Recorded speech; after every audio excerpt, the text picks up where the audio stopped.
boa tarde, ouvintes da Rádio Sociedade da Bahia. E boa tarde, Cláudio. É um prazer estar aqui mais uma vez. O prazer é todo nosso, Dr. Carlos. Hoje nós vamos falar sobre a parapsicologia, né? Eu gostaria de começar perguntando ao senhor o que é a parapsicologia. Bom, a parapsicologia é o processo científico de investigação dos fenômenos inabituais de ordem psíquica e psicofisiológica. É uma disciplina científica, mas não propriamente uma ciência, por ser lugar científica nos quadros da psicologia. Admite-se então que a parapsicologia é uma nova forma de desenvolvimento das pesquisas psicológicas. E o objetivo da psicologia são os fenômenos psíquicos, não habituais, como eu disse, mas, apesar disso, naturais, comuns a toda a espécie humana. Existem muitos acontecimentos, né, que são, vamos dizer assim, são creditados, né, à parapsicologia. O senhor poderia citar alguns exemplos? Por exemplo, eu já citei aqui um programa passado, mas é bom repetir, porque nós temos um assunto especificamente destinado ao estudo, embora de uma forma sucinta da parapsicologia, como a telepatia, a pirogenia, o chamado combustão espontânea. A pirogenia? O que é a pirogenia? É o que chama combustão espontânea. São incêndios, focos de incêndio que ocorrem em determinados locais, pode ser casa, hospital, igreja, empresa, qualquer canto, onde haja espíritos e onde haja, sobretudo, um médium, que chama na parapsicologia chama de epicentro, ou percipiente, ou sensitivo, que oferece a energia de que os espíritos precisam para realizar aquele fenômeno. Então, na realidade, fundamentalmente, não é um incêndio espontâneo, não é um processo espontâneo, mas um processo provocado pelos espíritos, a existência de uma energia chamada ectoplasma, um termo criado pelo Dr. Charles Richer, o Prêmio Nobel de Medicina e Fisiologia, que essa substância, essa energia, esses fluidos, usando a linguagem kardeciana, embora seja um assunto ligado à parapsicologia, mas essas energias possibilitam a eclosão de focos de incêndio em qualquer lugar. Isso é especialmente em residências. E agora, uma coisa interessante é que os percipientes, os sensitivos, são jovens, bem jovens, às vezes até meninos ou meninas. E quanto mais jovem, maior a intensidade do fenômeno. A premonição também faz parte da psicologia? A premonição, que hoje está sendo tecnicamente chamada de paragnose, é a previsão do futuro. Assim como a retrocognição é a previsão, aliás, é o desvendar do passado. Né? Então tem a premonição, que serve para como desvendar o futuro, revelar o futuro, tem a retrocognição e tem a psicometria, que ainda é um caso assim muito mais específico, ou chamada alma das coisas, em que o indivíduo pega um objeto e revela toda a vida daqueles que possuíram aquele objeto. Então são três situações. Primeiro, a premonição, você falou, a retrocognição e a psicometria. Então, essa premonição está no quadro da chamada clarividência. As pessoas que adivinham o futuro, melhor, que preveem o futuro, como Jesus, por exemplo. Ele predisse a destruição de Jerusalém. 70 anos depois, Jerusalém foi realmente destruída, e Jesus disse: não vai ficar pedra sobre pedra. E realmente não ficou pedra sobre pedra. E as profecias ainda enigmáticas, né, as centúrias de Nostradamus, que avança tempo em fora até o ano 3000, estão previstos acontecimentos realmente notáveis por Nostradamus. Né? Então são fatos ligados a tempo e espaço que nós ainda precisamos investigar, que nós precisamos estudar, que nós precisamos analisar, mas a ciência já vem desvendando até certo ponto, embora de uma forma acanhada, mas já vem desvendando esse processo. Somente nos estudos, nos centros mais avançados de pesquisa, como Princeton, como Harvard, como Cambridge, como Oxford, etc. Né? Stanford, na Universidade de Stanford, também tem realizado pesquisa muito importante no campo de tempo e espaço. Nós temos um ouvinte na linha, doutor Bernardo, é a Rosana Morim, do Itaigara. Rosana, boa tarde. Boa tarde. Tudo bem, Rosana? Tudo bom. Hoje nós estamos falando sobre a parapsicologia. O doutor Carlos Bernardo, você gostaria de fazer uma pergunta para ele? Fique à vontade. Eu queria saber dele se a parapsicologia explica realmente os fenômenos espíritas. Bom, na realidade verdade, é o inverso. Na verdade, os fenômenos espíritas se explicam por si sós, ou melhor, os fenômenos espíritas se explicam pelo espiritismo. A doutrina espírita explica todos os fenômenos provocados pelos espíritos e até mesmo os próprios fenômenos provocados pelos chamados encarnados, ou os vivos. A parapsicologia tende a explicar os fenômenos provocados pelos vivos. E acha também os parapsicólogos que todo fenômeno decorre de forças subconscienciais ou inconscienciais do indivíduo. E na realidade isso não é verdade. Tanto que o pai da parapsicologia, J.B. Heine, no livro O Novo Mundo do Espírito, O Novo Mundo da Mente, mas foi realmente traduzido no Brasil como O Novo Mundo do Espírito, ele fala de uma forma taxativa, clara, objetiva, de que certos fenômenos são provocados não pelo vivo, não pela pessoa viva, por forças assim, por mecanismos subconscienciais, projeções subliminares ou subliminais, mas pelos espíritos. E outros eminentes parapsicólogos, diante da irrefutabilidade dos fatos, seguiram as pegadas do professor da Universidade de Duke, o J.B. Heine, e afirmavam a supervivência da mente após a falência do corpo físico. Entre esses sinceros e honestos investigadores, nós destacamos o professor Walter Hartley Carrington, da Universidade de Cambridge, que chegou a formular uma teoria parapsicológica da existência post-mortem. O professor Eric Price, da Lógica da Universidade de Oxford, defende essa tese idêntica, né, do professor Carrington, afirmando que a mente humana sobrevive à morte e tem o mesmo poder da mente do ser humano vivo, de influenciar, de influir sobre as mentes e sobre o mundo material.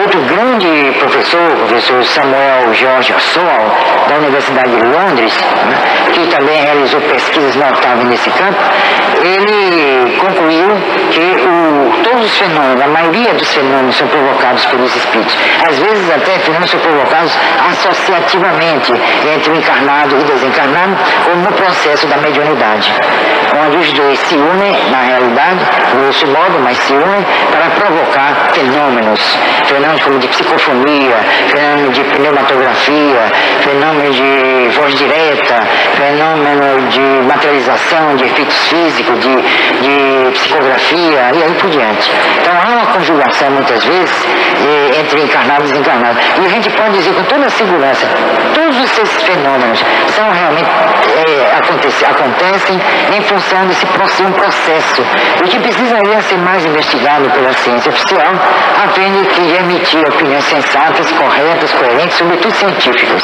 Porque os fenômenos paranormais, muitas das vezes, eles são acreditados, né, à força da mente do ser humano, né, acreditado à força da nossa subconsciência. Como se não existisse espírito. E aí o espiritismo contesta isso, dizendo que... É ao contrário. Primeiro o espiritismo surgiu em 1857. A parapsicologia é da década de 1930, 32, 34, por aí. Então é muito posterior à doutrina espírita. Quem estudou antes da parapsicologia esses fenômenos chamados espíritas foi a chamada metapsíquica, a partir do Dr. Charles Richer, com a fundação em 1909 do Instituto Metapsíquica de Paris. Então a doutrina espírita surgiu em 1857, enfocando, abordando toda essa fenomenologia de que já falamos. E a metapsíquica tentou explicar os mesmos fenômenos por esse processo que você falou aí. Isto é, como o poder da decorrente do poder mental, quando não é verdade. Nem todos os fenômenos são provocados pelos vírus. Existem fenômenos provocados por, como eu disse, associativamente, vivos e mortos. E tem uma coisa muito interessante. Nenhum espírito pode provocar fenômenos no plano físico sem contar com condições especiais para tanto. Isso quer dizer que há necessidade do sensitivo, do médium, ou do percipiente, ou sujeito, seja lá que nome se dê, precisa sempre dessa ajuda para que ele se manifeste no plano físico. Então, de qualquer sorte, mesmo sendo uma manifestação espiritual, ela deve contar, então, com a participação indispensável do médium. Nós temos um ouvinte na linha, doutor Carlos. Vamos falar com a Sônia Silva, do bairro de Nazaré. Sônia, boa tarde. Boa tarde, amigo. Bernardo, meu amigo, boa tarde, que Deus me abençoe. Bernardo está lembrado de mim, Sônia José Fábio, Estou sim. Olha, eu gostaria, porque é muito difícil assim a gente conversar com você, Bernardo, porque você é muito procurado, é muito difícil. Eu gostaria de dizer a algumas pessoas que ao invés de levar assim, uma pessoa que esteja nervosa, ao invés de ir para o sanatório, que leve domingo no seu centro, que leve dia de segunda-feira, para eles verem o resultado, para que eles possam dar um alívio aos doentes que as pessoas estão levando para o sanatório. Os espíritos estão invadindo, tomando a mente da humanidade, que todos nós, como você é um expert, Bernardo, você é o máximo, sabe que todos nós somos médicos, uns mais, de outros menos, mas quem vê as pessoas que duvidam, que vão para o seu centro, já que não é que vá nem para o seu, mas que procure o centro e leve o seu doente, como tem tido tantos casos das pessoas levarem o doente para médicos psiquiatras, para levar para essas clínicas que as pessoas são tratadas mal e fazer o quê? Piorar. Que leve para a sua clínica, que leve lá para o seu centro, Bernardo. Era isso que eu queria dizer. Bernardo, você é um filho de Deus. Que Deus lhe abençoe. O que você tem feito pela humanidade, que não se cobra nada. É um centro maravilhoso. E por cima tem muita gente. É preciso que a pessoa também tenha uma sortezinha de ser atendido. Mas, Bernardo, mais uma vez, que Deus lhe abençoe, que lhe conceda muitos anos de vida, que os mensageiros do Senhor lhe dê cada dia mais força para que você leve esta palavra, este conhecimento que você tem, Bernardo, de mediunidade, da espiritualidade. Bernardo, dá um abraço em Lúcia e um abraço para você. Eu agradeço, fico emocionado até pelo seu incentivo. Graças a Deus, há pessoas assim como você que nos incentivam a prosseguir. Obrigado, Sônia, pela sua participação. Doutor Carlos, vem chegando aí o nosso Márcio Martins, trazendo as informações com Sociedade em Cima da Notícia. Com a informação na Rádio Sociedade da Bahia, com a sua participação pelo 235-7618, conversando com o doutor Carlos Bernardo, ele que é espírita, é especialista no assunto, com a participação aqui de todas as segundas-feiras. Doutor Carlos, nós comentamos sempre todas as segundas sobre um quadro que tem no programa Fantástico da Rede Globo, né? Se eu não me engano, o nome do quadro que é apresentado pelo Lima Duarte é Sem Limites, né? E ontem assistindo, eu achei que merecia também um comentário no programa do senhor de hoje. Falava a respeito de uma família, né? Que tinha um relógio, aquele relógio do cuco, aquele de parede, né? Um relógio de tradição que passou de vô para pai, de pai para filho, e assim sucessivamente. E a filha disse que no dia da morte do seu pai, o relógio parou. Né? Existe alguma ligação evidenciada realmente nesse assunto? É um assunto realmente muito importante. Eu até escrevi um livro chamado Outras Dimensões. Esse livro, pode fazer um comercialzinho? Pode. Esse livro vai ser encontrado na livraria Boa Nova, ali no Lixai Center, e na livraria de Liba, aquela livraria nova do Shopping Center da Barra, Shopping Barra. O Shopping Bar. Então, eu escrevi até esse trabalho e sobre relógios que param, cadeiras de balanço que se movimentam sozinhas, né? E pessoas que tinham o hábito de sentar ali, depois desencarnam, morrem, e de vez em quando alguém na casa. Houve até um caso interessante que a pessoa, com medo, desmontou a cadeira de balanço e depois queimou. O medo foi tanto, né? Mesmo sendo ente querido. E essa história de relógio, até nesse livro um caso interessante, que uma família, toda uma família, quando o relógio, o carrilhão, parava na França, na cidade francesa, ao sul da França, toda vez que o relógio parava, uma pessoa da família morria. Foi na terceira ou na quarta oportunidade em que o relógio não falhou, aí pegaram o relógio e arrebentaram tudo. Jogaram fora o relógio. Aí se pergunta, é um relógio que premune, né? O acontecimento? É ele realmente? Não, provavelmente, certamente é um espírito que interfere nesse processo. É ele que para o relógio, ele que executa todo o processo, porque o relógio não tem a faculdade de premunir, não tem a faculdade de prever o futuro, de prever um acontecimento que ninguém está está sabendo. Então, na realidade, é a interferência de uma força inteligente sobre o objeto, no caso o relógio, e que provoca a sua parada. É uma espécie até de aviso, pode ser um aviso para aquelas pessoas. E realmente se torna um aviso a partir da segunda ou terceira oportunidade. Então, na realidade, não é o relógio em si. O relógio não tem essa capacidade, claro, óbvio, aí é mais do que o lulante, vamos dizer... Seria um espírito ali? É um espírito atuando, agindo sobre o relógio, sobre o objeto. E pode até casos ao contrário. Nesse livro, eu conto um caso em que o relógio estava parado. E toda vez que ele funcionava, morria uma pessoa da família. Quer dizer, ao contrário, o inverso. Isso evidencia, isso mostra que alguém ali, alguém entre aspas, no caso o espírito, estava interferindo no... Mas esse processo pode acontecer só para o anúncio de uma morte ou para vários outros aspectos? Geralmente é para tragédia. Desastres, acidentes, mortes, etc. Geralmente. Isso já também foi analisado. Não só para assuntos... Ele não poderia parar ou voltar a funcionar para dizer que o elemento vai conseguir um bom emprego, para dizer que o cara vai ganhar 10 mil reais por mês. Geralmente são acontecimentos trágicos. E o relógio para. Depois de um certo tempo ele volta a trabalhar. Até a próxima morte, certamente. Até o próximo... Já existe algum estudo, realmente? Já existem estudos aprofundados a respeito da Sociedade para Pesquisas Psíquicas em Londres. O meu inglês não é muito bom, mas em inglês é Society for Psychical Research, né? Essa sociedade foi fundada em 1882, ela existe até hoje.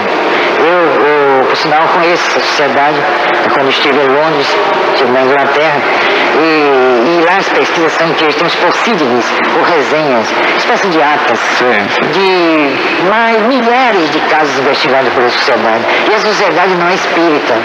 Ela foi fundada por Frederick Meyer, por Edmund Garner e Frank Podmore, entre outros.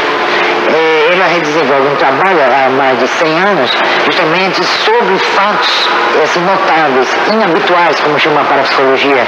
E a sociedade, depois, em 1884, abriu uma espécie de filial em Boston, nos Estados Unidos, também dedicada a essa filial ao estudo desses fenômenos estranhos, né, esdrúxulos, rotulados impropriamente de sobrenaturais, que não são sobrenaturais, são fenômenos naturais. E popularmente de assombração. De assombração. Então ela estudou casos de cadeiras de balões, de relógios que param e aí por diante. Eu mesmo tive uma experiência com meu avô, quando ele estava desencarnando, o espelho da sala lá da casa do meu pai despencou. Mas caiu de uma altura, que a casa é enorme, é bem alta, uma casa antiga, e o espelho caiu, mas não se quebrou. Nada. Então não houve nada, nem uma rachadurazinha. Naquele momento, meu avô, o pai do meu pai, estava desencarnando. Então são avisos que os espíritos, às vezes é o próprio espírito encarnado, que antes da morte, existe um livro de Ernesto Bolzano, em que os espíritos se comunicam no momento da morte. Ele, quando está perto da desencarnação, ele se desprende do corpo, Kardec chama de bicorporeidade, e pode se apresentar um ente querido, uma pessoa, até mesmo um inimigo, dependendo das circunstâncias, e como que avisando da sua desencarnação. Esses casos também eu relato no livro Outras Dimensões, que vocês podem encontrar no endereço que eu já disse, nas livrarias que eu já citei. E esses casos são interessantes e foram estudados até a exaustão, não só pela Sociedade para Pesquisas Psíquicas em Londres, mas também pelo Dr. Charles Richer, pelo Dr. Ernesto Bolzano, principalmente Ernesto Bolzano. Nós temos um ouvinte na linha, Rogéria Passos, da Paralela. Alô, Rogéria.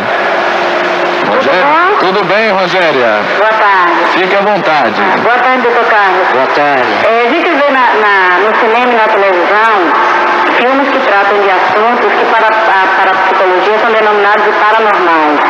Eu queria saber do senhor o que é o fenômeno poltergeist, como e por que ele acontece.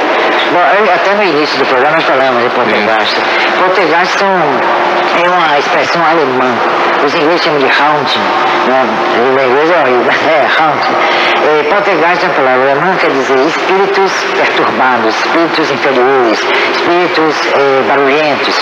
E esses espíritos assim inferiores se dedicam a provocar esses fenômenos quando eles encontram na casa, principalmente em residências, em qualquer outro lugar, como disse também antes, mas preferencialmente em residências, quando ele encontra o epicentro, o médium, o sensitivo, que fornece a ele, espíritos, as energias de que eles precisam para provocar o fenômeno. Então eles provocam, por exemplo, pedras, eles atiram pedras, eles movimentam objetos dentro de casa, ficam flutuando, levitando, rasgam de uma forma assim até violenta, estufamentos de poltronas, queimam os colchões, roupas dentro dos seus armários e pintam horrores. E raramente agridem as pessoas, mas já houve casos de agressões. Elas são até certo ponto violentas em pessoas, dependendo também do estado moral da família ou daqueles que estão envolvidos nesse processo. Porque os espíritos assim inferiores, eles só respeitam as pessoas que estão mais ou menos elevadas que eles. Eles só respeitam o status moral das pessoas. Não adianta ir para lá com água benta, com alho, cordas de alho, velas, ou rezas, fórmulas, rituais, porque eles realmente ridicularizam até essas pessoas que usam desses instrumentos, que usam desses procedimentos. Eles, somente a força moral que pode realmente dominar, controlar esses espíritos. Fora disso, nada pode controlar. E vocês, com aquele filme Poltergeist, por exemplo, que vocês viram, que todos nós vimos no cinema, aquilo ali foi tirado de um caso real, mas acontecido com um menino nos Estados Unidos, e ele foi internado numa instituição de jesuítas para ser tratado, levou 12 anos para ser tratado e saiu sem realmente conseguir êxito. Mais tarde, então, em trabalhos de doutrina espírita, em trabalho de sessão espírita, ou numa sessão espírita, ele conseguiu realmente se libertar do espírito, e o espírito se libertar dele também, que ambos, na verdade, a obsessão praticamente é bilateral, plurilateral, onde todos se obsidiam, na realidade, e esse caso de Poltergeist foi realmente inspirado no caso desse menino, que começou a obsessão com uma tia realizando um trabalho de mesa girante, que é um perigo realizar trabalho de mesa girante em casa, como aquele do corpo. Como é que são esses trabalhos? Muita gente de mesa girante, é uma mesinha de tripé, chama mesa de pé de galo, né? São 3 pés, mesa francesa, e as pessoas sentam à volta dessa mesinha, com as mãos levemente colocadas nela, e aí, se houver algum médium ali de efeito físico, mesmo que seja um médium não muito assim expressivo, né? Mas que tenha de qualquer maneira uma faculdadezinha ou um teor de mediunidade satisfatório, os espíritos começam então a movimentar a mesa e chegam até a ficar nos pés da mesa e convencionam até um alfabeto. Isso, você coloca o alfabeto, um copo na mesa também. Pode também, quando você botar o alfabeto, uma lançazinha ou qualquer objeto, ele vai apontando com o copo. O copo é outro objeto qualquer. Às vezes eu até um livro, é muito perigoso. Eu mesmo já fui de uma pessoa, aliás, um grupo de meninas estavam para saber se iam passar no vestibular. Aí fizeram o tal copo no quarto de uma delas, na residência de uma delas. Pois bem, os espíritos obsessores interferiram, os espíritos inferiores interferiram, e foi uma coisa séria. Quando elas quiseram abrir a porta não abria de jeito nenhum. Então elas ficaram fechadas, e os espíritos pintando horrores dentro do quarto, mas arrasaram com o quarto. E a família, elas gritando, a família querendo abrir a porta, tiveram que abrir a machado a porta, foi um caso sério. E a obsessão praticamente quase se instalava com essas meninas, ou dominava essas meninas, as obsessões quase dominavam essas meninas, praticamente, e nós tivemos que fazer uma reunião com elas para proceder ao trabalho de desobsessão, ou seja, a conversa com esses espíritos e demover os seus intentos. Então é muito perigoso a pessoa se envolver com a de corpo, mesa girante, se não tiver condições. Esses trabalhos não são recomendáveis de jeito nenhum, para ninguém. Nós temos um ouvinte na linha, Leila Ramos do Canela, com a sua participação no nosso show da amizade desta segunda-feira. Leila, que o ouvinte está sempre em primeiro lugar. Boa tarde, Leila. Boa tarde. Tudo bom? Tudo. Pode ficar à vontade. Desculpe-me, doutor Bernardo, não tem muito a ver com o assunto em pauta, mas eu gostaria de tirar uma dúvida com o senhor. Ô, Leila, você faz um favorzinho, Leila? Tá. Você abaixa um pouquinho o seu rádio, o seu retorno, está dando uma microfonia. Você abaixa ele um pouquinho, pode fazer a pergunta que o doutor Carlos está à sua disposição. Ok? Conforme havia dito, não tem nada a ver com o assunto em pauta, mas eu gostaria de tirar uma dúvida com o senhor. Existe a possibilidade de uma reunião mediúnica no O plano extrafísico, para quem não conhece, é o plano espiritual. Né? Há autores que vêm falando, vêm informando, vêm noticiando desse fato de reuniões mediúnicas no plano espiritual. Eu respeito a opinião de todos esses espíritos que se comunicam no Brasil. Eu acho que eles fazem um trabalho notável, como Emmanuel, André Luiz, Joana de Ângeles, são realmente espíritos abençoados, espíritos inteligentes, são assim, fizeram um trabalho até subsidiário àquele trabalho de Kardec, mas é claro que os espíritos emitem suas opiniões pessoais e contam aquilo que veem. Na realidade, seria necessário no mundo espiritual que houvesse o médium, e não há. Porque o médium é aquele que está encarnado, é aquele que dispõe da organização física, a organização somática, que a mediunidade, como disse o próprio Emmanuel, ela é espiritual e se projeta através do organismo. Ela não é essencialmente orgânica, porque se assim fosse, quando nós desencarnássemos, né, nós perderíamos. Nós temos a faculdade mediúnica em estado latente, como espíritos desencarnados, mas ela só se operacionaliza quando estamos realmente na carne, vou dizer assim, para todo mundo entender. Então é realmente uma faculdade que se expressa, em suma, é uma faculdade que se expressa através do organismo. Ela se expressa através do organismo, mas a sua gênese é espiritual. A sua sede é no espírito. Porque, como disse o Dr. Carlos Embaçaí, num livro chamado A Evolução, um livro raríssimo, publicado em 1949, pela Federação Espírita do Estado do Paraná, tudo está no espírito. Tudo. Incluindo a mediunidade. Dr. Carlos, no que se diz respeito ainda à parapsicologia, não é?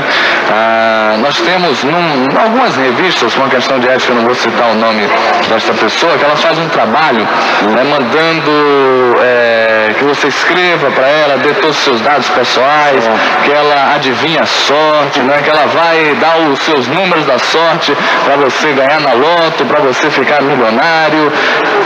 O que é que tem de verdade aí nesse ponto da premonição? Será que essa pessoa realmente pode realmente estar desenvolvendo um trabalho sério, ou é uma charlatã que está querendo ludibriar as pessoas? É muito difícil a gente se posicionar assim em relação a esse pessoal, mas eu posso dizer a você com toda a segurança que esses trabalhos assim as pessoas devem evitar para não sofrer ilusões, porque é impossível fazer, senão a professora faria seu benefício, ficaria muito rica, mas na realidade exige, eu respeito as pessoas que fazem seus mapas, fazem mapas astrológicos, pessoas que procuram analisar a natureza humana, os caracteres humanos, a personalidade, mas esses trabalhos assim são realmente, vocês devem ter muito cuidado para não cair em engodo, né? Para não ser ludibriada.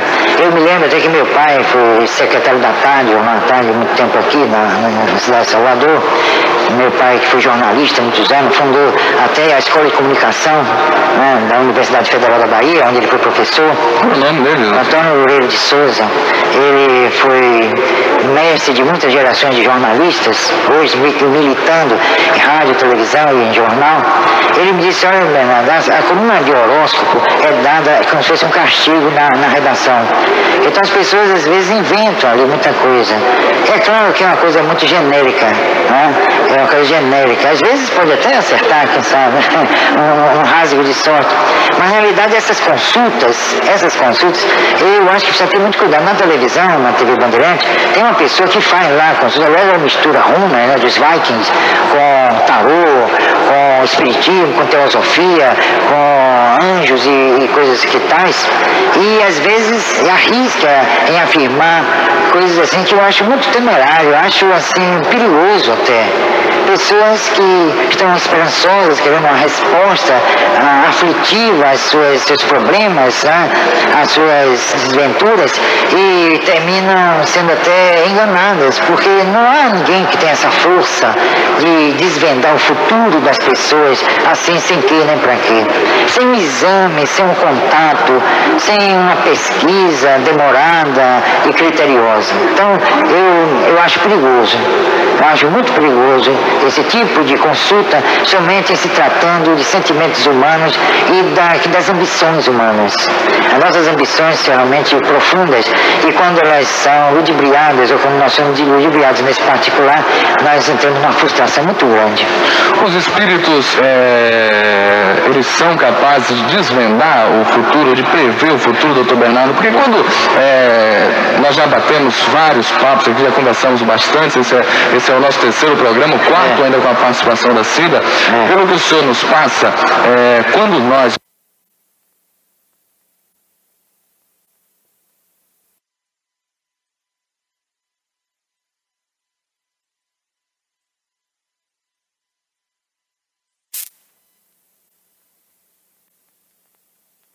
A causa é inevitável, né? É infungível. Então nós precisamos estudar isso com maior cuidado, maior profundidade. Mas os espíritos preveem realmente o futuro. O espírito ele tem um poder de ir ao futuro e voltar ao passado? Não é, olha, porque para o espírito não existe nem passado, nem presente, nem futuro. Entendeu? É o que se chama, e às vezes a quem contradite, ele chama de eterno presente. Não, o tempo e espaço para o espírito é bem outro do que nós concebemos como tempo e espaço, né? Aliás, a mecânica quântica, o trabalho de Einstein e de tantos outros grandes pesquisadores na área da física, né? Da astrofísica e companhia limitada, eles estabelecem já um campo assim relativo a tempo e espaço que difere fundamentalmente daquilo que nós concebemos como tempo e espaço. É uma coisa muito complexa, mas muito complexa mesmo, e já se fala em antimatéria, né? Se fala em matéria e antimatéria, já se prova que não existe o vácuo, já se prova que o nada não existe, né? Então tudo no universo é vibração, tudo no universo é vida. Então nós temos que analisar também, a doutrina espírita se preocupa com esse aspecto, né? Que é abordado não só dentro das casas espíritas, das publicações espíritas, mas nas próprias publicações científicas, que o homem está em busca da sua eternidade, com certeza absoluta. Ele está em busca da sua eternidade para justificar a própria vida, porque ela não se acaba no túmulo, ela não se estiola no túmulo, ela ultrapassa os limites do túmulo e se projeta na dimensão imponderável. Nós vamos às informações, nós temos ouvintes na linha, nós vamos pedir a Edinalva Paim, da Garibaldi, para ela aguardar um pouquinho. Nós vamos às informações com o Márcio Martins, trazendo aí o Rádio Repórter A4. Estamos de volta com uma alegria, comunicando com o coração da Rádio Sociedade da Bahia, lado a lado com você, amigo, amiga, companheiro de todas as horas, você dona de casa, você amigo trabalhador, você amiga vovó, você amigo vovô, aonde quer que você esteja, fazendo o que você estiver fazendo, nós estamos aí, lado a lado, com o Show da Tarde, que tem oferecimento de catálogo Hermes Francisco Costa. Você pode se tornar mais papo a nossa conversa com o Dr. Carlos Bernardo, ele que é espírita, especialista no assunto, tirando as nossas dúvidas, hoje falando aqui sobre parapsicologia. Nós temos um ouvinte na linha, é a Edinalva Paim, da Garibaldi. Alô, Edinalva. Oi, tudo bom? Tudo bem, Edinalva? Tudo jóia.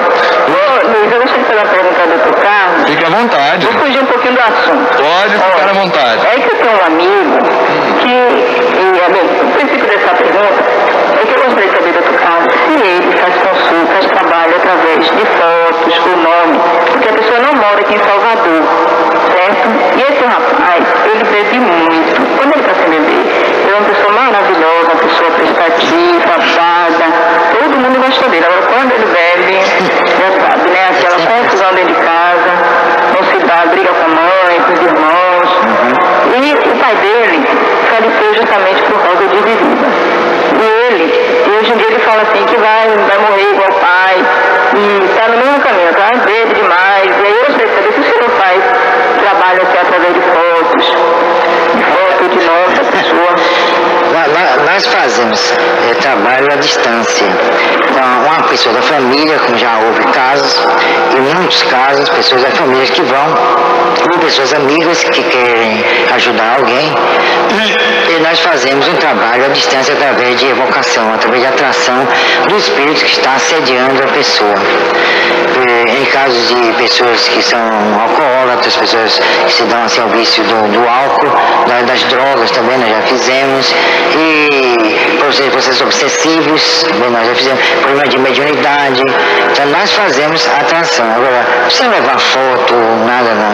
Só a pessoa vai e mentaliza, a pessoa quer ajudar, e nós damos passes, se quiser fazer um trabalho de desobsessão, se for o caso, e aí nós conseguimos já, graças a Deus, e graças ao trabalho dos espíritos, nós já conseguimos recuperar algumas pessoas e também ajudar os próprios espíritos que assediam essas criaturas, que todos precisam de ajuda na realidade.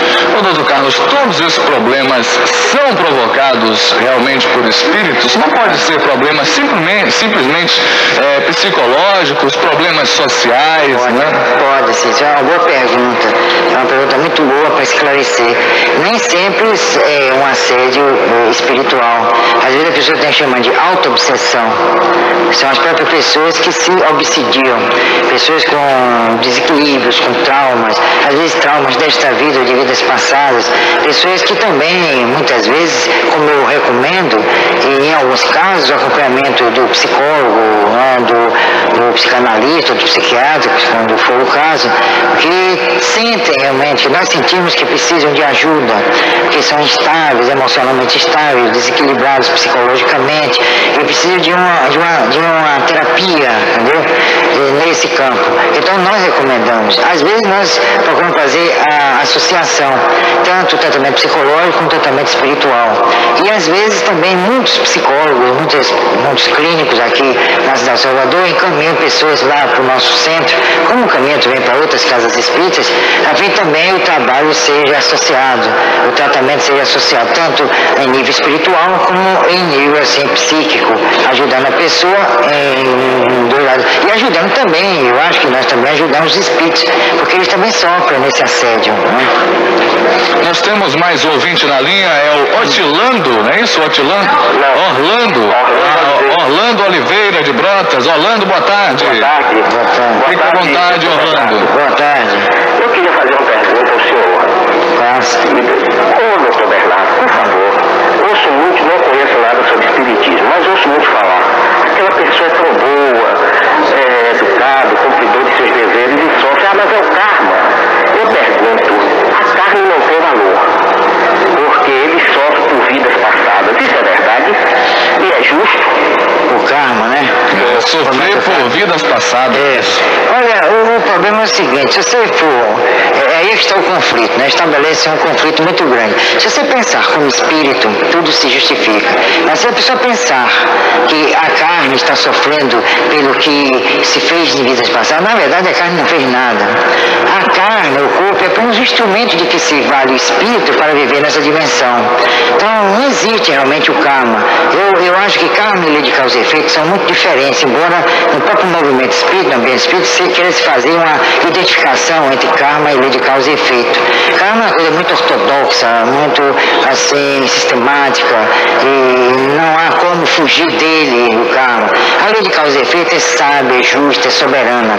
Na realidade, ela atinge o espírito e não propriamente a carne. Agora, a carne sofre as influências, as consequências naturais dos desmandos éticos, morais do espírito, que na realidade não existe nem vida passada, nem presente, nem futuro. Existe um contínuo espiritual, como fala Kardec, e a lei de causa e efeito, nós só vamos entender isso de uma forma mais profunda, não através de informações dadas pela doutrina espírita, mas sobretudo no momento em que o homem admitir a sua eternidade, admitir que é um ser eterno, admitir que é um espírito e responsável diante dos atos que pratica.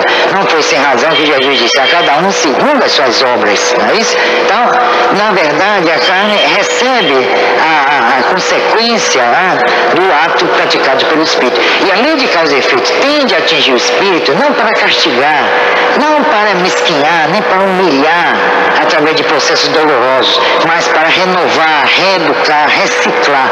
E uma coisa interessante que Jesus também disse: a ninguém é dado um fardo maior maior do que suas próprias forças.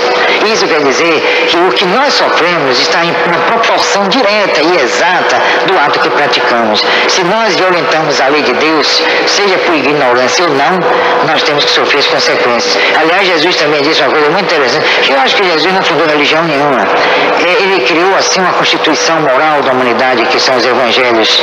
Então ele fala exatamente de certos aspectos que não entenderam a sua época e nem tampouco entenderam épocas posteriores a ele. Ele diz, olha, o escândalo é necessário, mas há de quem o provoque. Então você pode fazer tudo, meu amigo, tudo que der na sua telha, depois você vai ter que responder moralmente por isso. Eu acho que é uma das coisas mais fantásticas que Jesus já disse. Vocês olha, é coisa assim, o mal é necessário, faça, mas você tem que responder por ele. E então aí é que está o grande significado da mensagem do Cristo, uma mensagem ética, renovadora, revolucionária e sobretudo espiritual. Nada tem a ver de religioso, mas sobretudo de ética. Você responde pelo que você faz, você é responsável. Emmanuel, um grande espírito seu Chico Xavier, diz, olha, a semeadura é livre, agora a colheita é obrigatória. Você pode fazer o que você quiser, mas você vai ter que responder por isso. Então, na realidade, não há castigo. Deus não castiga ninguém. Então, como eu digo também, as pessoas às vezes se assombram. Deus não perdoa, que Deus não se ofende. Na realidade, nós é que somos os artífices, os construtores da nossa felicidade e da nossa infelicidade. Você depende dessas alturas dos acontecimentos. Nós já temos inteligência suficiente para perceber o que é certo e o que é errado, o que é justo e injusto. Se nós caminhamos, se nós andamos pelos caminhos do mal, e violentando a lei de Deus, é claro que nós temos que receber as consequências. Não porque a lei esteja nos punindo, mas porque nós somos realmente réus, nós somos juízes de nossos atos. Tem uma máxima que diz assim, aqui se faz é que se paga, né? É por aí. Nós temos um ouvinte na linha, Luiz Santos, da Barra. Alô, Luiz! Alô, boa tarde para vocês todos. Eu queria conversar com o Bernardo. É o seguinte, é que eu trabalho no meu caso, eu sou médico, né? Certo. Então, eu estudo um pouco essa parte, assim, embora eu faça muita medicina organicista e tal, mas aqui eu liguei o rádio de vocês falando aí, é o seguinte, às vezes eu em casa, às vezes estou em casa e de repente à noite, geralmente de manhã ou de madrugada, então às vezes eu escrevo uma série de garranchos assim, né, letras rápidas, coisas muito rápidas assim, e quando eu termino de escrever eu fico meio assim questionado que muitas vezes são conselhos dados a mim e às vezes são assuntos dos outros, né? Então eu fico tentando entender como essas coisas, essas letras, esses garranchos que escrevo, tá? E outras vezes também, às vezes eu estou fazendo atendimento a alguns pacientes e sai, às vezes são prescritos medicamentos diferentes daquele que eu estava. Você gostaria de ministrar? Eu fico ali, geralmente eu vou checar nos livros, são medicamentos realmente melhores do que o que eu passaria, né? Então eu fico meio assim, agora eu não sei como é que eu posso explicar isso, como é que eu posso fazer para entender essa coisa que pela medicina eu não consigo muito entender isso, né? Em primeiro lugar, antes de lhe dar qualquer orientação, vamos você comprar o Livro dos Espíritos, o Livro dos Médiuns, 2 livros que fazem parte da codificação de Kardec. Ambos explicam, principalmente o Livro dos Médiuns, sobre a psicografia. É provável que você esteja psicografando um espírito e psicografa por você. Agora, antes de você estudar o caso com maior detalhe, maior profundidade, porque pode se confundir também por sonambulismo. Há uma interação entre ambos no que diz respeito aos efeitos.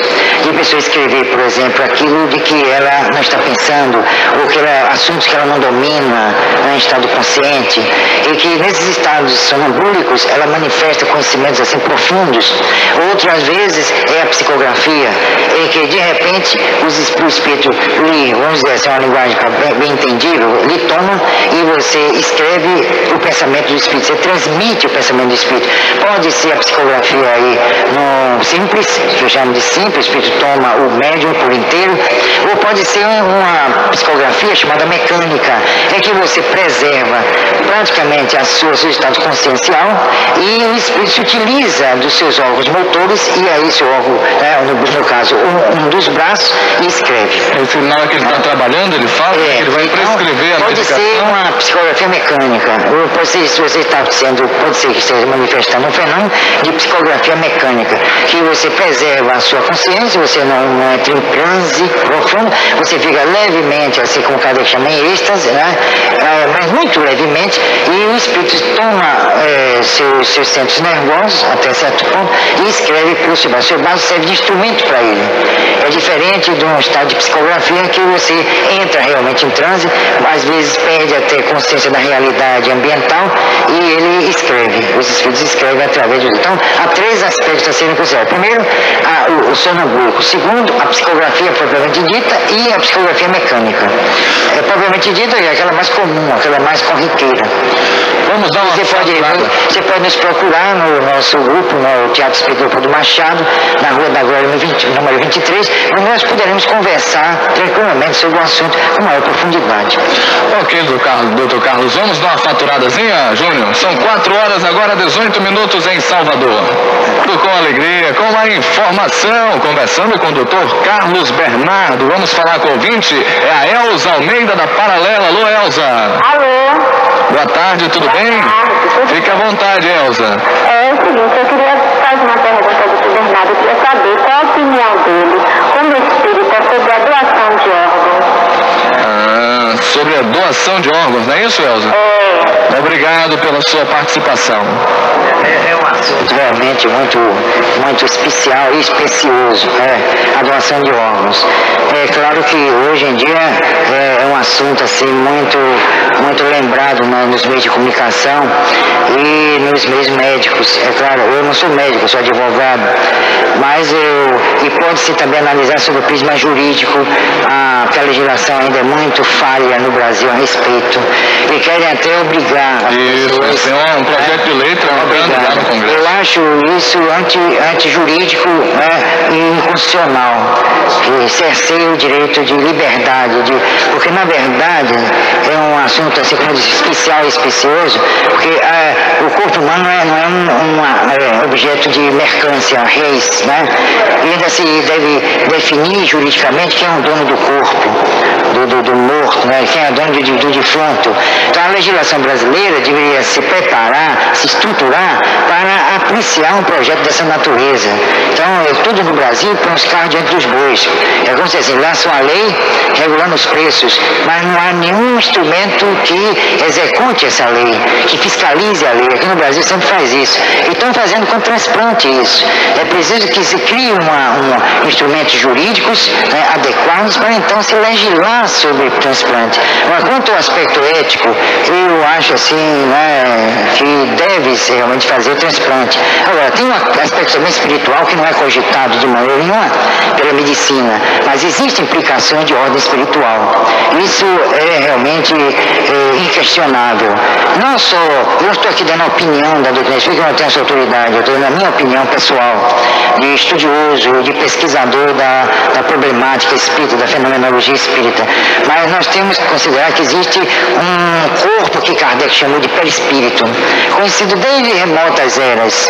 Esse perispírito é realmente o modelo organizador biológico sob as ordens do espírito. Ele é que vai plasmar o corpo físico. Vocês viram uma coisa interessante, que tudo que acontece com o corpo físico repercute no perispírito. Jesus deu uma prova dessa inquestionável. Quando Tomé coloca o dedo na chaga de Jesus, no estigma da crucificação, Jesus materializado diante dos seus discípulos, ali ele estava inaugurando a ciência espírita experimental. Ele estava provando que o que acontece no corpo físico repercute nesse corpo perispiritual, que era conhecido, não foi invenção de Kardec, é conhecido dos egípcios, é conhecido dos Upanishads, como Linga Shahira e outras grandes civilizações. Então é preciso considerar também a parte espiritual espiritual da questão, porque pelo que me consta, embora eu seja um leigo no assunto, mas pelo que me consta, os transplantes, alguns transplantes ou algumas extirpações de órgãos, o cadáver ainda está, para todo mundo entender, quente, né? A morte cerebral, né? Então, tira o órgão, e é claro que na retirada desse órgão, na extirpação desse órgão do corpo físico, ainda pode estar a pessoa em processo de desencarnação. E vai afetar, claro que vai afetar, e de uma forma até profunda, o espírito. Então, se a medicina não leva em consideração esse aspecto, nós espíritas levamos. Então, eu não posso pensar como médico, eu estou pensando como espírita. Eu estou me posicionando aqui como espírita, como conhecedor até certo ponto, guardar certas proporções, mas eu conhecedor da doutrina espírita. Então, eu estou aqui me posicionando como espírita, e a gente, porque a medicina, e é justo que assim aconteça, que ela não admite o espírito, ela tem a sua posição, ela tem seu ponto de vista, e é natural para um médico dizer, não, o transplante é necessário. Eu acho que é necessário, mas se deveria estudar a implicação espiritual existente no processo. Então, afeto pelo espírito, afeta-se. Que tudo que acontece com o corpo físico, acontece no perispírito. Quando Jesus sofreu esses estigmas, ele estava vivo na cruz. Depois da desencarnação, esses estigmas aparecem. Por que aparecem? O senhor acha que pode haver alguma influência na possível materialização desse espírito? Não, pode haver influência, seguinte, quando o corpo é violentado, porque um caso desse é uma violência que está se perpetrando sobre o corpo, embora se diga que esteja morto, está se violentando, na realidade não é o corpo, mas o próprio espírito, ele está sendo realmente violentado. O próprio André Luiz fala no livro Nosso Lar, que ele chegou no mundo espiritual com um processo cancerígeno. Onde estava esse processo cancerígeno? No corpo físico. Repercutiu então no perispírito. E ele foi tratado no livro Nosso Lar pelos espíritos de Nosso Lar, pelos médicos de Nosso Lar, nesse processo cancerígeno que ele levou para lá, porque o seu corpo físico apresentou esse estigma, essa neoplasia. Então, resultado, é preciso que nós estudemos também os aspectos espirituais do processo de transplante, que não é em absoluto levado em consideração. Riem até, acham até ridículo, não consideram de maneira nenhuma que existem essas implicações. Mas há estudos, o Instituto Cultura Espírita do Brasil, à época de Diolinda Morim, há um estudo muito bom feito por Nino Miranda, um grande estudioso da doutrina, o Freitas Nobre, o deputado federal Freitas Nobre, que era espírita, nesse particular. Ok, doutor Carlos, esse assunto é bastante importante, nós vamos voltar a explorá-lo na próxima segunda-feira, nós vamos voltar a falar desse assunto do transplante de órgãos, né, na visão espírita, e vamos falar também sobre música mediúnica. Músicas mediúnicas. Muito obrigado pela participação do senhor em mais uma tarde. Eu agradeço a todos aqueles que telefonaram, que participaram do programa, e avisando que nós estamos aqui não em nome realmente do movimento espírita, nem do doutrina espírita, em nome pessoal, tentando divulgar a doutrina espírita na medida do possível, e que as pessoas, que os espíritas nos ajudem, divulguem essa parcela do grande programa de Cida, agora fazendo por Cláudio Luiz, e que nós possamos atender na medida do possível as pessoas que necessitam de informações. Um grande abraço, boa tarde para o senhor, doutor Carlos Bernardo. Vamos às informações, Márcio Martins com Sociedade.